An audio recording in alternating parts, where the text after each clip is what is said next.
आज हम डिस्कस करेंगे about the recombinant DNA technology. सबसे पहले इंट्रोडक्शन। रिकम्बिनेंट डीएनए क्या होता है? जब दो डिफरेंट सोर्सेज से डीएनए को आइसोलेट करते हैं और उनको ज्वाइन कर देते हैं तो वो होता है रिकम्बिनेंट डीएनए। तो यहाँ पे यही बताया हुआ है कि अगर हम जेनेटिक मटेरियल मल्टीपल सोर्सेज से आइसोलेट करें और उनको टुगेदर ब्रिंग कर दें, मतलब टुगेदर उनको ज्वाइन कर दें, तो वो क्या होता है? रिकम्बिनेंट डीएनए होता है। जो रिकम्बिनेंट डीएनए इसलिए पॉसिबल होता है क्योंकि जो डीएनए मॉलिक्यूल होता है ऑल ऑर्गेनिज्म का, उनका सबका केमिकल स्ट्रक्चर सेम होता है, बस वो उनमें डिफरेंस कहाँ होता है?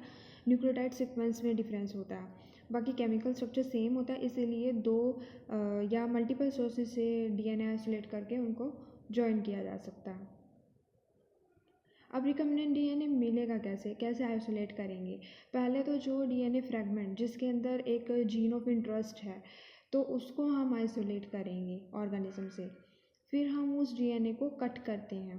नेक्स्ट स्टेप होता है, अब हमारे पास डीएनए कट हो गया, अब हमें से उसकी जॉइनिंग करवानी होती है। पहले क्या हुआ कि हमने डीएनए को कट किया, मतलब जो वेक्टर होता है वहाँ पे कट करते हैं, फिर वो जो ये जीन डीएनए आइसोलेट किया था उसको वहाँ पे इंसर्ट कर देते हैं, तो जॉइनिंग हो जाती है। उसके बाद जब ये पूरा वेक्टर और डीएनए कंबाइन हो जाते हैं तो इसको बोलते हैं रिकम्बिनेंट डीएनए। अब इसको इंसर्ट करना होगा होस्ट में इसलिए इंसर्ट करते हैं ताकि वहाँ पे जाके इसका क्लोन बन सके। फिर होता है कि जब वो होस्ट में चला जाता है तो वेक्टर जो होगा वो सेल्फ रेप्लिकेशन स्टार्ट कर देगा और फिर उसको प्रॉपर जो अप्रोप्रिएट होस्ट सेल होता है उसके अंदर ट्रांसफ़र कर देते हैं। अब हमें सिलेक्शन करनी होती है होस्ट सेल की, जिसमें कि मार्कर हो। इस तरह से हम सिलेक्ट करेंगे कि इसके अंदर इस होस्ट सेल में रिकम्बिनेंट डीएनए है या नहीं। नेक्स्ट स्टेप होता है कि रिकम्बिनेंट डीएनए तो बन गया, अब उसकी रेप्लिकेशन, सेल में रेप्लिकेशन हो और हमें एक जेनेटिकली आइडेंटिकल सेल्स बने मिले या फिर क्लोन। तो सबसे पहला स्टेप है isolation of DNA. Recombinant DNA बनाने के लिए सबसे पहले हमें डोनर से आइसोलेट करना होगा डीएनए एंड उसको वेक्टर में इंसर्ट करना होगा। जो डीएनए है वो डिपेंड करता है कि नेचर ऑफ वेक्टर पे, कौन सा हम वेक्टर यूज़ कर रहे हैं। जैसे कि सबसे मोस्ट कॉमनली जो यूज़ होता है वेक्टर वो होता है प्लाज्मिड को हम प्यूरिफाई कर सकते हैं बैक्टीरियल जीनोमिक डीएनए से। अब डीएनए को कट करना है, कट करने के लिए रिस्ट्रिक्शन एंजाइम यूज़ करेंगे। ये एक बैक्टीरियल एंजाइम होता है जो डबल स्ट्रैंडेड डीएनए को ही कट करता है और स्मॉलर फ्रेगमेंट क्रिएट कर देगा। इसका वर्क ये होता है कि ये एक स्पेसिफिक सीक्वेंस जो होते हैं न्यूक्लियोटाइड के, उनको ये रिकॉग्नाइज करता है।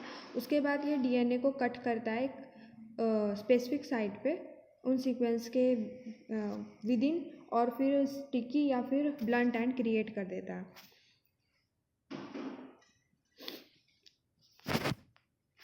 ये रिस्ट्रिक्शन एंजाइम है और ये इनका सीक्वेंस जो होता है पैलिंड्रोमिक होता है, यानी कि सेम ये रीड होते हैं दोनों तरफ से। और ये पैलिंड्रोमिक सीक्वेंस जो होते हैं ये यहाँ जहाँ पे भी ये सीक्वेंस डीएनए में मिलेंगे वहाँ पे ये कट कर देंगे और फिर फ्रैगमेंट्स क्रिएट कर देंगे। ये रिस्ट्रिक्शन एंजाइम EcoR1 है। इसको ये सीक्वेंस यहाँ पे मिला और इसने क्लीवेज कर दी और क्लीवेज करके स्टिकी एंड क्रिएट कर दिए। स्टिकी एंड वो होते हैं जहाँ पे 8 या 12 न्यूक्लियोटाइड्स ओवरहैंग रहते हैं। फिर वेक्टर्स क्या होता है?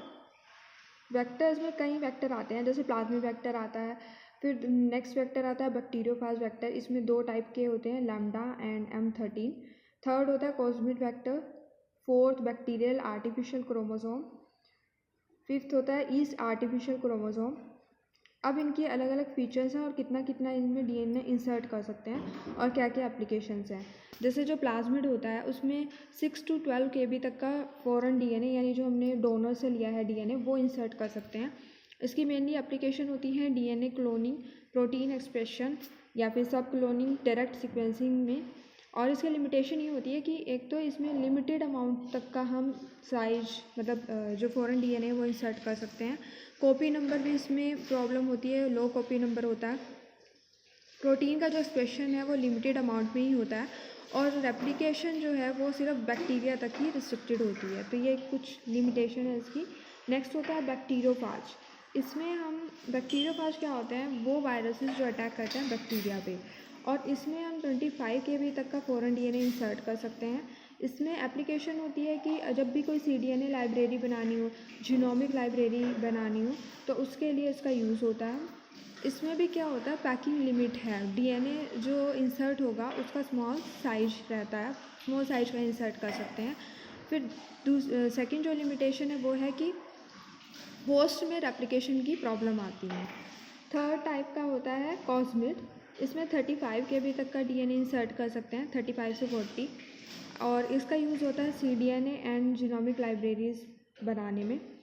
और इसकी लिमिटेशन है कि इसमें पैकेजिंग की जो फाज होता है, यानी कि जो बैक्टीरिया जो वायरस होता है, तो उसकी पैकेजिंग में प्रॉब्लम आती है, और ये आइडियल नहीं है प्रोटीन एक्सप्रेशन के लिए। ये मैमिलियन सेल्स जो मैमल सेल्स होते हैं उनके अंदर भी ये रेप्लिकेट नहीं कर पाते हैं। तो ये इसकी एक लिमिटेशंस हैं।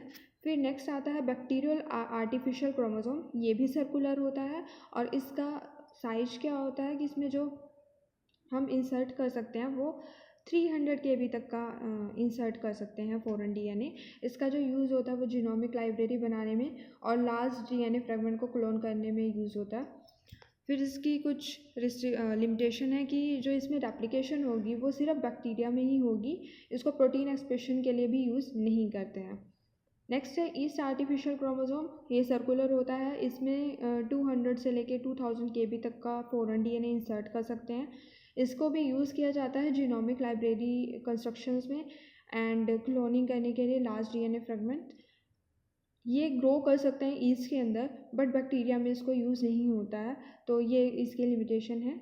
नेक्स्ट होता है TI वेक्टर, जिसको एग्रोबैक्टीरियम ट्यूबिफेशियल से ये ऑब्टेन्ड होता है, और ये सर्कुलर होता है। तो ये डिपेंड करता है अलग अलग जो वेक्टर यूज़ कर रहे हैं उसके अकॉर्डिंग अलग अलग जो है इंसर्ट साइज होगा। इसका मेनली पर्पस होता है कि एप्लीकेशन होता है कि ये जीन ट्रांसफ़र करता है प्लांट्स में, और इसकी लिमिटेशन ये है कि सिर्फ प्लांट सेल तक ये इसका यूज़ है।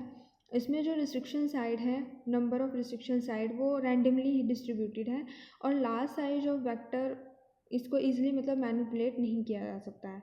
तो ये डिफरेंट टाइप के वेक्टर्स थे जो यूज़ करते हैं रिकम्बिनेंट DNA टेक्नोलॉजी में। अब हमने DNA आइसोलेट तो कर लिया, DNA को कट भी कर लिया, अब हमें उसे इंसर्ट करना है वेक्टर में। तो सबसे पहले हमें एक, जो मैंने अभी डिफरेंट टाइप के वेक्टर बताए हैं, जितना भी इंसर्ट साइज का हमें फॉरेन DNA इंसर्ट करना है उसके अकॉर्डिंग हम वेक्टर चूज़ कर लेंगे, और किस में एक्सप्रेस करवाना है, किस होस्ट सेल में, उसके अकॉर्डिंग चूज़ किया जाता है। तो सबसे पहला है कि एक जीन क्लोनिंग वेक्टर को चूज़ किया जाएगा। वेक्टर क्यों यूज़ करते हैं, वेक्टर इसीलिए यूज़ करते हैं क्योंकि जो हम DNA ले रहे हैं वो तो रेप्लिकेट नहीं करेगा होस्ट सेल में, बट अगर हम उसको वेक्टर के अंदर इंसर्ट कर दें तो वेक्टर की हेल्प से ये मल्टीप्लाई करेगा होस्ट के अंदर। इस प्रोसेस में भी क्या होता है, रिस्ट्रिक्शन एंजाइम, अब हमें क्योंकि वेक्टर है, वेक्टर तो सर्कुलर है, तो उसको भी कट करना पड़ेगा ताकि उसमें फॉरेन DNA इंसर्ट किया जा सके। तो उसके लिए रिस्ट्रिक्शन एंजाइम को यूज़ करते हैं। रिस्ट्रिक्शन एंजाइम को सीजर बोलते हैं कि वो कट करने के लिए यूज़ किया जाता है DNA मॉलिक्यूल को। फिर अब कट हो गया, फॉरेन DNA इसमें इंसर्ट कर दिया, अब उसको ज्वाइन करना है। ज्वाइन करने के लिए एंजाइम आता है लाइगेज एंजाइम। तो ये क्या करेगा, ज्वाइन करेगा वेक्टर DNA को with the gene of interest, means जो फॉरेन DNA है उसके साथ में, और फिर इस तरह से पूरा क्या बन जाएगा, रिकम्बिनेंट DNA बन जाएगा। मीन्स दो डिफरेंट DNA जब ज्वाइन होंगे तो उसको बोलते हैं रिकम्बिनेंट DNA। ये पूरी प्रोसेस दिखाई हुई है यहाँ फिगर में कि EcoR1 रिस्ट्रिक्शन एंजाइम लिया, उसको कट किया, कट करने के बाद स्टिकी एंड प्रोड्यूस हो गए, ये फॉरेन DNA है। फॉरेन DNA को भी ऐसे ही रिस्ट्रिक्शन एंजाइम से कट करेंगे, तो ये फॉरेन DNA को हम क्या करेंगे, वेक्टर में इंसर्ट करेंगे, और जब ये इंसर्ट हो गया तो ये क्या बन गया, रिकॉम्बिनेंट DNA बन गया। फिर है, अब वेक्टर में हमने डाल दिया है, अब हमें वेक्टर को होस्ट सेल में इंट्रोड्यूस कराना है। तो क्या होगा कि बैक्टीरियल सेल में हम ट्रांसफ़र कर देंगे प्लाज्मिड को, और इससे क्या होगा कि ये अनदर ऑर्गेनिजम्स के लिए भी इसको यूज़ कर सकते हैं इन्फेक्ट कराने के लिए। ये फिगर है, इसमें प्लाज्मिड वेक्टर था, डीएनए फ्रेगमेंट था जो क्लोन करना था, इन दोनों को ज्वाइन किया तो रिकम्बिनेंट डीएनए बन गया। अब हमें होस्ट सेल में इसको इंट्रोड्यूस कराना है, तो इसके लिए बैक्टीरियल क्रोमोसोम है और उसमें हम क्या करेंगे, उसको किसकी प्रेजेंस में, कैल्शियम क्लोराइड की प्रेजेंस में रख देंगे, जिससे कि क्या होगा कि जो ये बैक्टीरियल सेल के अंदर आ जाएगा, ये सेल जो है वो प्लाज्मिड को ले लेगा, तो इससे क्या होगा, ट्रांसफॉर्म्ड होस्ट सेल ये बन जाएगा। अब जैसे ही ये आ गया है तो अब ये क्या करेगा, रेप्लिकेट होना स्टार्ट हो गया। पहले यहाँ पे एक था, अब यहाँ पे कितने हो गए, 3 बन चुके हैं रिकम्बिनेंट डीएनए। इस तरह से ये मल्टीप्लाई करता करता जो है बहुत सारे क्लोन बना देगा। अब आइसोलेशन करना है रिकम्बिनेंट सेल्स का, कि इंसर्ट भी हो गया है, तो अब आइसोलेट कैसे करेंगे, तो मिक्स पॉपुलेशन हमें मिलेगी, ट्रांसफॉर्म्ड मिलेंगे कुछ तो जिनके अंदर फॉरेन डीएनए ट्रांसफ़र हो चुका है, और कुछ हमें नॉन ट्रांसफॉर्म मिलेंगे होस्ट सेल, यानी जिनमें गया ही नहीं है रिकम्बिनेंट डीएनए, ट्रांसफ़र ही नहीं हुआ है। तो उसके लिए कुछ सिलेक्शन प्रोसेस होनी चाहिए जिससे कि हमें सिर्फ क्या मिले, ट्रांसफॉर्म्ड होस्ट सेल्स ही मिले। तो उसके लिए क्या होता है, कुछ मार्कर जीन्स होते हैं प्लाज्मिड वेक्टर के ऊपर, जैसे कि एंटीबायोटिक रेजिस्टेंट जीन होते हैं, एम्पिसिलिन या फिर टेट्रासाइक्लिन। अगर हम मीडियम में वो ऐड कर देंगे तो जो रेजिस्टेंट होंगे, रेजिस्टेंट तो सिर्फ रिकम्बिनेंट वाले ही होंगे, तो वो सेलेक्ट हो जाएंगे, और जो नॉन रिकम्बिनेंट हैं उनकी डेथ हो जाएगी, मतलब वो ग्रो नहीं करेंगे। एग्जाम्पल दिया हुआ है, ये एक प्लाज्मिड वेक्टर होता है PBR322, तो इसके अंदर डिफरेंट मार्कर जीन्स होते हैं, एम्पिसिलिन रेजिस्टेंट जीन होता है एंड टेट्रासाइक्लिन होता है। तो क्या होता है, जब रिस्ट्रिक्शन एंजाइम यूज़ किया तो वो नॉकआउट, ये कई बार क्या होता है कि नॉकआउट हो जाएगा, एम्पिसिलिन रेजिस्टेंस जीन जो है वो नॉकआउट हो जाएगा। तो क्या होगा, जब हम उसमें फॉरेन डीएनए इंसर्ट कर रहे हैं ना, तो उसी जगह पे एम्पिसिलिन रेजिस्टेंस जीन की जगह पे तो क्या होगा कि वो सेंसिटिव बन गया, और इस तरह से क्या होगा कि जो रिकम्बिनेंट सेल है, जब हम मीडियम में ऐड करेंगे एम्पिसिलिन, तो जो रिकम्बिनेंट सेल्स हैं वो सेंसिटिव होंगे, तो हमें पता चल जाएगा कि ये वाले रिकम्बिनेंट हैं, और जो नॉन रिकम्बिनेंट होंगे वो सेंसिटिव नहीं होंगे। अब रिकम्बिनेंट डीएनए टेक्नोलॉजी की कुछ एप्लीकेशंस हैं, जैसे पहली एप्लीकेशन है कि इसको जो है रिकम्बिनेंट डीएनए को यूज़ किया जाता है जीन मैप की प्रिपरेशन के लिए। इसी तरह से बहुत सारे इन्फेक्शंस की डिटेल को रिवील कर सकते हैं, जैसे कि जो इनबोर्न एरर होती हैं मेटाबॉलिज्म की वजह से, उनको रिवील किया जा सकता है। Complete nucleotide sequence of genome, किसी भी ऑर्गेनिज्म के कंप्लीट न्यूक्लियोटाइड सीक्वेंस की इंफॉर्मेशन मिल जाती है, जीन को आइडेंटिफाई कर सकते हैं। इसी तरह से बहुत सारी जो क्रोमोसोमल अबनॉर्मलिटीज़ होती हैं उनको भी डिटेक्ट किया जा सकता है। इसमें एग्जांपल आता है down syndrome, multifactorial disorder, atherosclerosis, coronary artery diseases etcetera. ये सब क्या होते हैं, साइटोजेनेटिक अबनॉर्मलिटीज़ होती हैं जो क्रोमोसोम की वजह से होती हैं। फिर होता है कि बहुत सारे जेनेटिक डिसऑर्डर को भी प्रिवेंट किया जा सकता है, जैसे एग्जांपल में हो जाता है इनहेरिटेड हीमोग्लोबिन डिसऑर्डर, फिनाइलकीटोनुरिया, रिटिनोब्लास्टोमा एट्सेट्रा। अगर कोई भी मॉलिक्यूलर इवेंट है, अगर उसका मैकेनिज्म हमें स्टडी करना है, जैसे कि ग्रोथ, कैसे ग्रोथ में क्या क्या इन्वॉल्व होते हैं स्टेप्स, डिफरेंशिएशन में क्या होते हैं, एजिंग में क्या प्रोसेस होती है, तो उसको भी हम स्टडी करने के लिए रिकम्बिनेंट डीएनए टेक्नोलॉजी का यूज़ कर सकते हैं। नेक्स्ट एप्लीकेशन है कि अगर कहीं पे म्यूटेशन हो गई है किसी जीन के अंदर, और अगर उसको करेक्ट करना है, तो उसके लिए भी रिकम्बिनेंट डीएनए टेक्नोलॉजी का यूज़ कर सकते हैं।